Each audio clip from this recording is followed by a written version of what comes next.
اچھا یار، رمضان مبارک میں نا پاکستانیوں کے پوائنٹ بھی ہلے ہوتے ہیں، خاص طور پر جو تراویح پڑھ رہے ہوتے ہیں، پڑھا رہے ہوتے ہیں، سن رہے ہوتے ہیں، سنا رہے ہوتے ہیں، سب کے سسٹم آگے پیچھے ہوتے ہیں۔ آج سے کچھ عرصہ پہلے نا میں ایک استاد جی کے پیچھے نا قرآن پاک سن رہا تھا، تو 29واں پارہ تھا۔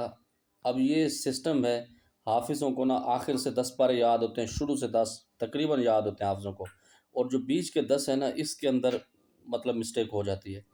اور بعض اوقات ہر کسی کی الگ الگ طبیعت ہے، لیکن اکثریت یہی ہوتا ہے 10 پارے شروع میں، 10 آخر پہ یاد ہوتے ہیں، اور جو درمیان میں ہوتے ہیں اس میں متشابہت وغیرہ لگتے ہیں۔ تو وہ 29 پارہ پڑھ رہے تھے استاد جی، اور آخری صورت مرسلات پہ پڑھ رہے تھے۔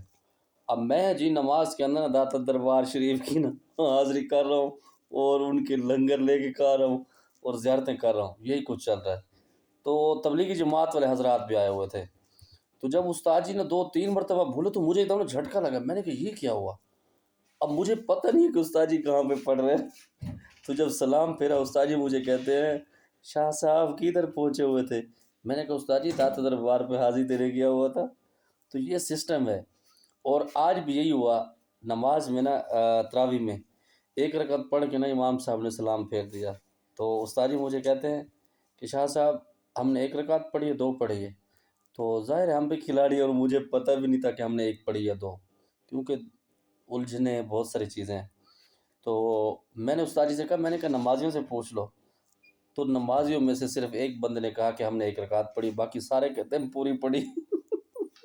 یارا خدا را تھوڑی سی توجہ دیا کرو، جو کام آپ کر رہے ہوتے ہیں اس پہ توجہ دیا کرو۔